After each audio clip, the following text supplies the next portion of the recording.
Ladies and gentlemen, welcome to Echoes of War. I'm your host, Sam Smith, and we're here by esteemed scholar, Ben Samper. How are you doing today? I'm great. How are you, Sam? I'm doing fantastic on this morning.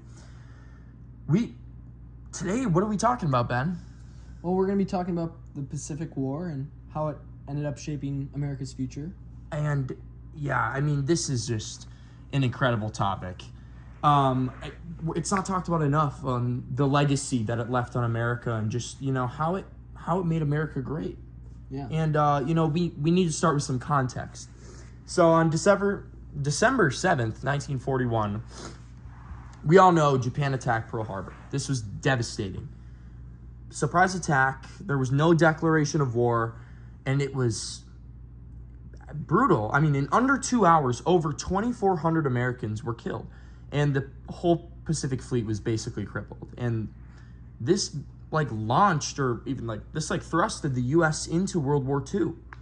Yeah, it was more than just a military attack. It was a moment that tested the American people's character. Up until then, the country was deeply isolationist, but Pearl Harbor united the Americans overnight. Ordinary citizens stepping up to serve, to build, to sacrifice is one of the things that makes America great.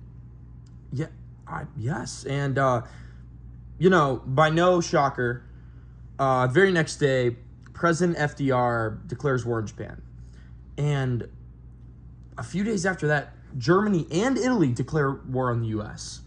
So just like that, America's fighting a two-front war. Now, we've seen this can be a problem. Yeah, and you might ask how the early months of the war in the Pacific were. They were brutal. Japan was expanding fast. Guam, Wake Island, Hong Kong, the Philippines. We weren't prepared. But what made America great wasn't that we were ready. It's how we responded when we weren't ready. Yeah, and the fall of the Philippines led to the Bataan Death March, which, is one of the darkest chapters in American history. Over 70,000, I believe, around 70,000 American and Filipino POWs, they were forced to march, and on this march, they were denied water, food, they were tortured on the way. It was absolutely devastating. Thousands of them died, but the U.S. responded in a way that, makes America just incredible. You would have thought we would give up, but no. The U.S. really doubled down, and yeah, exactly. The moment of loss pushed the U.S. to adapt, to learn, to fight harder. It's resilience like that, stubborn, determined, gritty, that defines the American greatness in wartime. Yeah, so Ben, let's shift to Midway and the island hopping campaign. So by about mid-1942, things were, in a clutter. Things were changing. Let's look at the Battle of Midway. Yeah, so U.S. codebreakers, they cracked Japanese communications. It's a perfect example of American ingenuity and intelligence, fighting with our minds as much as our machines. Yeah, and thanks to that, we really flipped the script. American dive bombers took out 4 Japanese carriers in one battle. Yeah, that's crazy. And that was the core of the Japanese fleet, right? Gone, one battle, and that's a true turning point. Yeah, and from there we go on offense. That's where island hopping comes in. Skip heavily fortified islands and take the key ones instead. This was a smart, bold, uniquely American strategy, and it worked. Yeah, it really did, and this is where we see our first big test. Yeah. The Guadalcanal. Basically, the Marines hit the ground in 1942, I believe in August. Yeah. And it was supposed to be a short, easy fight, but it turns into a 6-month brutal jungle warfare, but we win. We still win, but it's barely, and it's devastating. Yeah, and what makes this moment so powerful is how ordinary Americans, farm boys, factory workers, immigrants, they transformed into warriors. That's right. That adaptability that courage under fire is something to be proud of. Absolutely, Ben. All right. I'd like to move into some of the cost of this war, specifically the human cost of basically what happened to the Marines. From the Guadalcanal, each battle is a nightmare, basically. But every inch is gained brought us closer to Japan. Yeah. At Tarawa, over 1,000 Marines died in just under 76 hours, which is crazy. But they kept pushing. That sacrifice, knowing the cost and going anyway, it's the backbone of American heroism. And the big misconception here is that people thought this was just a naval war, but I mean, it was trench fighting, caves, the hand-to-hand combat. I mean, they used flamethrowers to clear bunkers. Like, it was a gritty, hellish fight, but like they still came out on top. Yeah, and kamikaze pilots added to the chaos. Thousands of suicide missions, especially by the time we hit Okinawa. But the American troops held over and over. They adapted, they endured, they overcame. And, like, it's, to me, it's not just the scale of our power that defines America, right? It's not just our firepower and our money. Yeah. I mean, these guys, these individuals in the fight were very courageous in these impossible situations where, you know, death is staring them in the face, and they're holding their own. Yeah, and, you know, then came Iwo Jima. It was supposed to be a quick battle, but it turned into 5 weeks of brutal fighting. Yeah, the Japanese actually built a fortress underground, and our Marines are walking straight into a trap. Not talked about that much, but 7,000 Americans were killed and over 20,000 wounded. Yeah, and those are crazy numbers, and it was very brutal. But Iwo Jima gave us an airbase close enough to Japan to make bombing raids possible. Oh, yeah. And that helped us save the lives of countless air crews from on their return flights. That strategic win came with unimaginable sacrifice. And we all know, and of course, the super famous picture, the flag raising on Mount Suribachi, like that photo doesn't just capture like a moment. It was really a sign of hope for the Americans in perseverance. And like it showed the spirit that our nation doesn't quit. And a lot of people don't know that they put that flag up and they continued to fight. Yeah. That fight continued. Everyone thinks that was the mark of the end of Iwo Jima, but that was, you know, there was more to come. Yeah. And, you know, next, Okinawa. The last and bloodiest battle of the Pacific, 1945, April, over 12,000 Americans killed. It's awful. Brutal. But we kept pushing.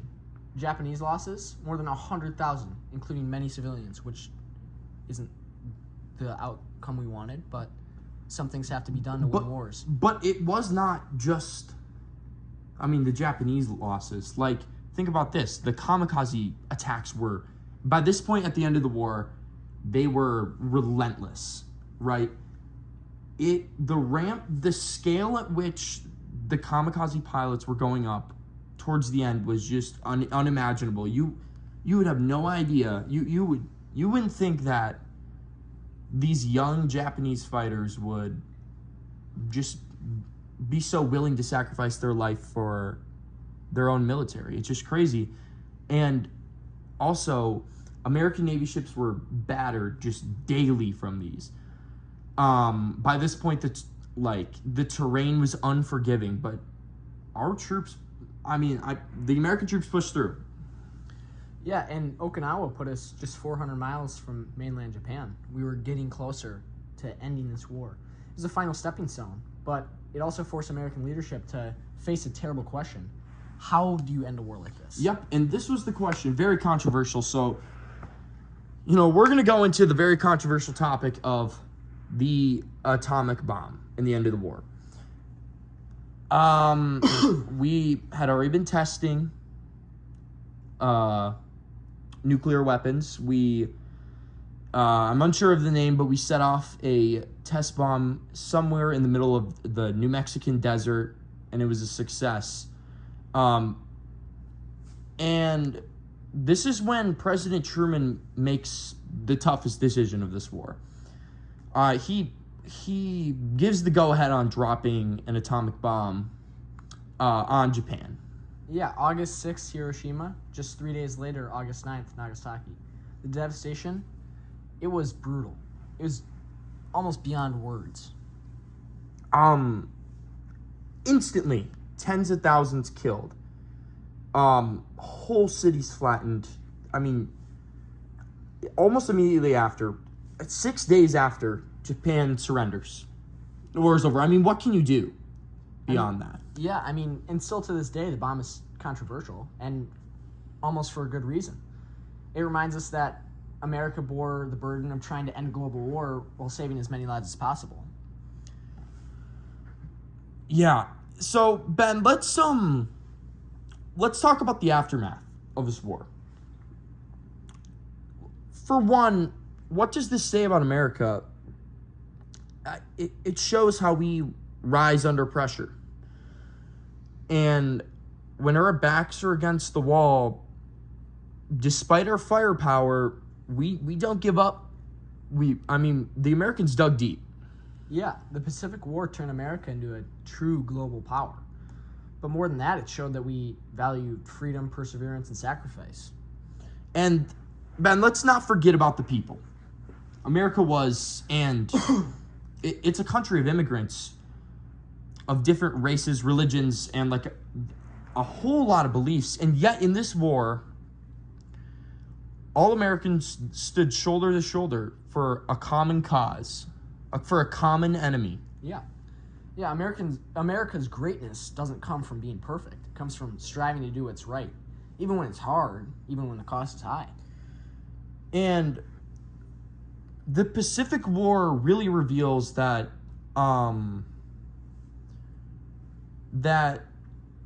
America doesn't just win through American military strength, and we know this.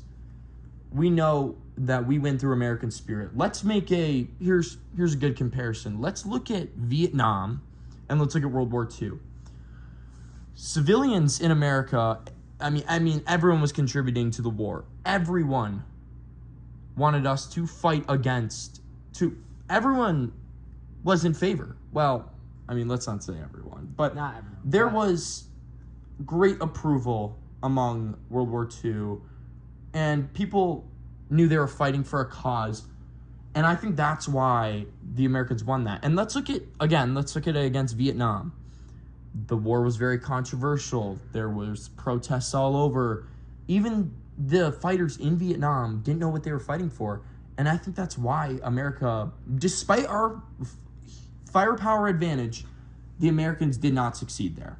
Yeah, I 100% agree with that. I mean, in World War II and the Pacific War, they knew what we were fighting for. I mean, it was our country's legacy on the line. Absolutely. All right, Ben. Thank you for coming on the show today. Of course. That's going to be it for today's deep dive into America's war in the Pacific. We hope this gave you more than just a battle of names and dates, but a sense of like America's grit and greatness that defined this era. Next week on Echoes of War, we'll head into the beaches of Normandy to explore how the U.S. helped turn the tide in Europe. But until then, stay curious, stay grateful, and remember, understanding the past helps us honor what made this country strong. Goodbye for now. We'll see you next week.